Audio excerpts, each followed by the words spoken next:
Adakah hal yang baik yang kita pelajari selama pandemi untuk diterapkan di masa yang akan datang sehingga gereja tidak menjadi seperti semula?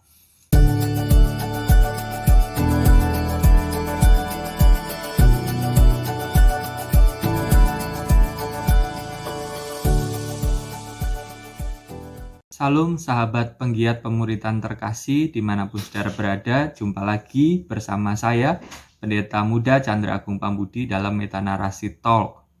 Pandemi memang belum berakhir, bahkan di beberapa tempat saat video ini dibuat, tren penularan COVID-19 sedang meninggi. Tetapi di beberapa gereja, aktivitas telah terjadi seperti semula, atau paling tidak beberapa gereja sedang menyiapkan untuk mengembalikan aktivitas gereja seperti semula. Saya tidak sedang membahas mengenai apakah sudah waktunya atau untuk bertatap muka atau tidak, tetapi saya sedang membahas tentang apakah baik jika kita mengembalikan kegiatan gereja seperti semula. Tidak adakah hal yang baik yang kita pelajari selama pandemi untuk diterapkan di masa yang akan datang sehingga gereja tidak menjadi seperti semula? Pandemi ini adalah masa pause bagi gereja untuk mengerjakan kegiatan-kegiatan gereja secara rutin.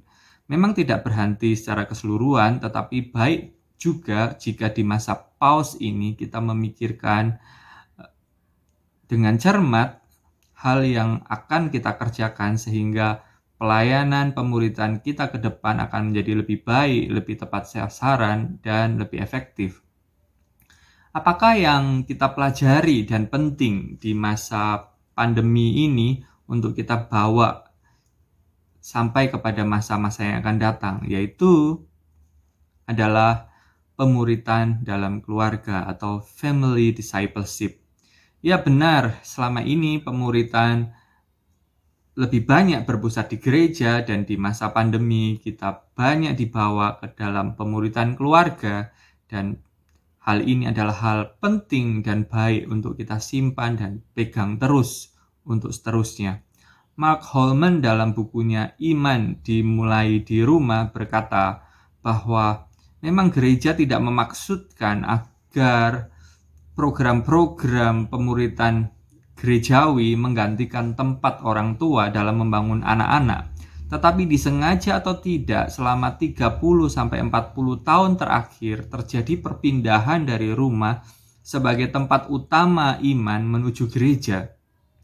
Jika pemuritan tidak berjalan di keluarga dan anak, atau pasangan kemudian melihat kesenjangan begitu jauh antara kehidupan di rumah dan di gereja, maka setiap orang akan mewajarkan kemunafikan, dan itulah sebabnya banyak orang tidak bertumbuh ke arah keserupaan dengan Kristus. Dalam bukunya tersebut juga, Mark Holman menyebut hasil survei yang dibuatnya bahwa pengaruh rohani paling signifikan dalam diri pemuda remaja saat ini, nomor 1 bukan pemimpin gereja, tetapi nomor 1 adalah ibu, nomor 2 adalah ayah, nomor 3 adalah kakek nenek, nomor 4 adalah saudara lain, dan nomor 5 adalah saudara kandung. Di manakah pendeta? Pendeta menempati urutan ke-7 di bawah teman, dan persekutuan-persekutuan gerejawi menempati urutan 10 besar, nomor 8, 9, dan 10, sedangkan event-event rohani berada di urutan di atas 10, urutan 15, 16, 17, dan sebagainya. Maka di masa pandemi ini, dan jika pandemi ini berakhir, hal yang tidak boleh hilang dan tetap harus kita pertahankan adalah pemuritan keluarga. Ini adalah saya mengajukan beberapa hal yang perlu saudara lakukan sebagai pemimpin gereja untuk mendorong pemuritan dalam keluarga. Yang pertama adalah doronglah masing-masing keluarga untuk membangun pertemuan rohani mingguan. Saudara dapat menyiapkan renungan atau pertanyaan reflektif untuk diseringkan, atau saudara dapat menyiapkan video panduan, dan yang pasti kita mendorong supaya di akhir pertemuan setelah video panduan tersebut, pastikan terjadi interaksi pembelajaran firman atau sharing kehidupan antar anggota keluarga, dan doronglah juga di dalam pertemuan tersebut untuk mereka membuat komitmen mingguan dan mengadakan doa bersama. Saudara dapat terus mengupdate dan mendorong sehingga pertemuan rohani keluarga dapat berjalan di gereja saudara setiap minggu. Yang kedua, supportlah pemuritan keluarga dengan pembekalan dari gereja. Pada video beberapa bulan yang lalu, saya menyampaikan tentang shifting kepada pemuritan keluarga.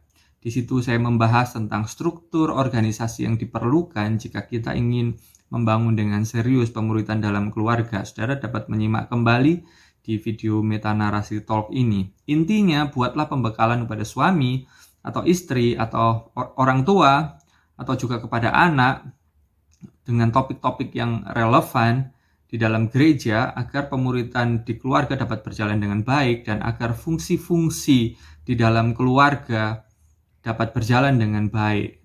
Supportlah dengan event-event, workshop-workshop yang diselenggarakan oleh gereja, baik secara khusus kepada suami, secara khusus kepada istri, secara khusus kepada orang tua, atau secara khusus kepada anak, atau secara keseluruhan agar fungsi-fungsi di dalam keluarga dapat berjalan dengan baik.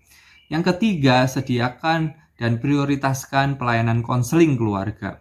Seorang gembala pemuda dan keluarga bernama Mark De Vries menulis dalam 15 tahun saya di pelayanan pemuda belum pernah melihat orang tua lebih butuh bantuan daripada sekarang. Mereka ingin menghabiskan waktu lebih banyak dengan anak-anaknya tetapi tidak dapat karena berbagai kendala. Mereka merasa harus diperlengkapi dan ditolong sebagai orang tua.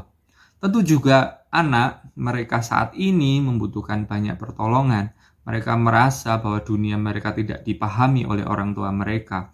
Masalah orang tua anak, suami istri pada saat ini begitu besar dan kita perlu menyediakan pertolongan untuk mereka.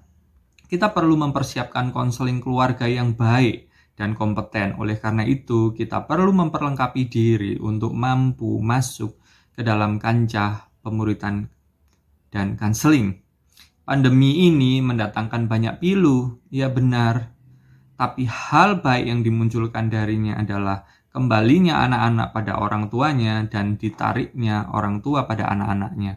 Kita perlu memanfaatkan momentum ini untuk mengembalikan bahwa pusat pemuritan adalah pada keluarga. Selamat melayani, selamat memuridkan, Tuhan Yesus memberkati.